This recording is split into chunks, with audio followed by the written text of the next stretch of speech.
Hello, welcome to Trews on the Move. I'm your host of the Trews, Russell Brand. The comment edition will be addressing issues such as UKIP, what I've done a video on. Before we started, Gareth, who I make it with, went, I warn you, it's a bit hurtful. So there we go. I ain't watching or nothing in advance, I ain't looked at it, so I just now look at it and you'll see genuine emotions of a sensitive person who went into show business, basically for approval, dealing with condemnation. The first comment comes from the Enforcer. Hello there, Enforcer, fellow human. I basically love you and wish you well. Now, what's your comment? I don't agree with Russell Brand on this issue. UKIP is by far the best party in the UK right now. You want a change and a revolution, Russell? Then why do you support the mainstream parties in power? Oh, I can handle that.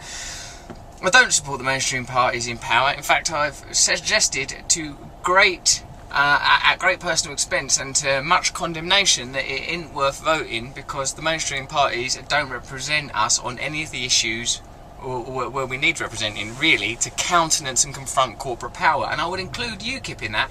UKIP aren't saying we will, e.g., instead of having policies of quantitative easing or sort of a kind of de facto nationalisation of the banking system through like letting them off of stuff, give that money instead back into the collective pool of the people or to institutions like the NHS. UKIP would still dismantle the NHS. UKIP still would support the financial sector. Amy Hall says, Russell, I can't afford a house. Do you think immigration would solve or worsen that problem? It won't make any difference to that. Here's what will make a difference. To correctly tax the super wealthy, not just on income but on the wealth that they have, as Piketty suggested. Thomas Piketty is that economist who's everywhere at the moment. Also, state funded housing and affordable housing. UKIP ain't offering that. In fact, UKIP will cut taxes for the richest people, abolishing, for example, inheritance tax. UKIP ain't a party for ordinary people. That's for you, Amy. Ian H. Foster. Rusty, you're a wanker. Well, up until quite recently you'd have been right there, but I've knocked it on the head. I don't look at porn or do any of that because I don't think it's good for you. I think it perpetuates a cycle of misery. As you can see from my laptop, spanking clean. Not like the pebble-dashed, porridge-clad version that I used to have in the bad old days. The Punisher Tonky. Russell Brand is pro-race mixing. Why would you want to race mix and have a child that doesn't even look like you? It's stupid. It might not anyway. You can't tell what's going to happen. Stop worrying about that. I don't think racial purity is a very helpful idea. Just get on with it. It's too restrictive to have ideas like that. You'll get yourself in trouble. Daisy Blossom 77. The Trews are getting more and more interesting. People are coming into work talking about them now. I would miss them if they went. Oh, thanks, that's nice. After the wanker comment of earlier. Bonnie Sorsbin says, Russell Brand is just another cultural Marxist. I've never heard of that before. How many of them are there? Is a cultural Marxist following its agenda and doesn't even know he is one. Oh, you're right about that, I didn't. Get a haircut, twat. Well, that's just offensive. Actually, I had one about 2 days ago. It's a little bit shorter at the back. Is it alright? ITM72. Mr. Brand. Firstly, explain... aggressive. Firstly, explain the number 33 tattooed on you in the wrist. You're a smart man and must know of its colossal importance to Freemasonry. Well, it's not Freemasonry, actually. You can't be a Freemason, I don't think, if you've got a criminal record. What to me it means, mate, is it's when Jesus died, and I love a bit of Jesus. So it's as simple as that. Secondly, I'm thinking that UKIP are just a governmental distraction from the bigger picture. There are much bigger fish to fry than Nigel Farage, so why bother with minions like him?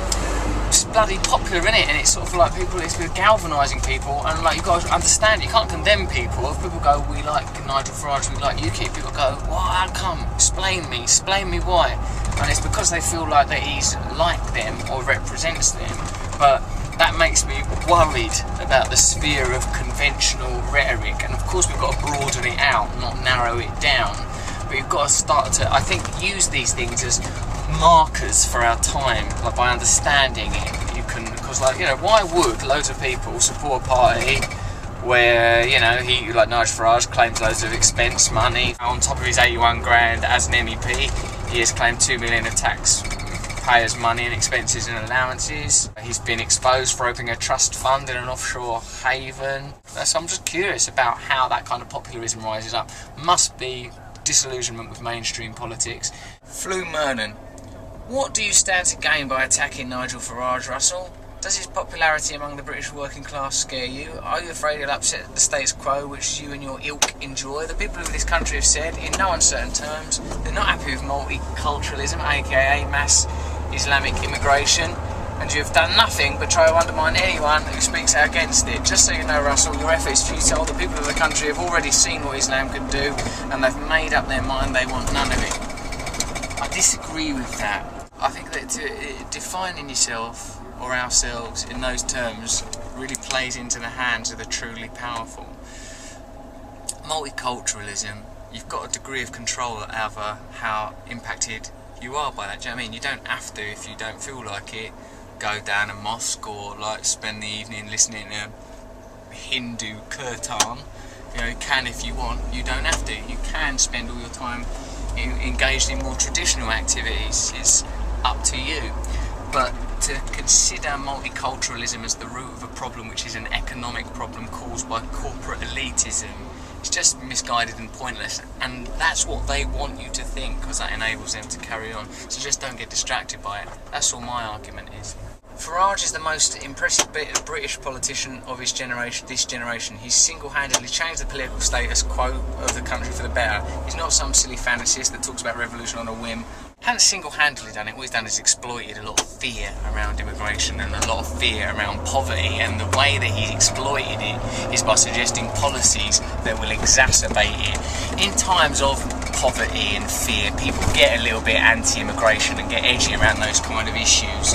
Like, you know, McDonald's is a popular food. Is it the best food, or have they worked out that sugary, fatty foods that are consistently available works and will sell well? Yes, it's that, and it's the latter. So by appealing to the aspects of human nature that are unpleasant, it's like a shortcut. We need to have an aspirational culture. We can't continually gravitate towards lower aspects of our nature, or we'll create a culture that's representative of that. And that's why I'm afraid of, not like particularly Nigel Farage, but he's alright as a human being, but just of this drift towards condemnation of poor people by poor people to benefit rich people. Really what I'm interested in is tolerance and the elevation of consciousness to create a state of unity. Also relevant systems and the promotion of relevant structures that are really just about the distribution of resources and the preservation of the planet. All the minutiae about pointing out differences between people I think is time consuming and a little bit silly. That is some Trews, that is some Trews comments, that is some Trews, that is some Trews comments.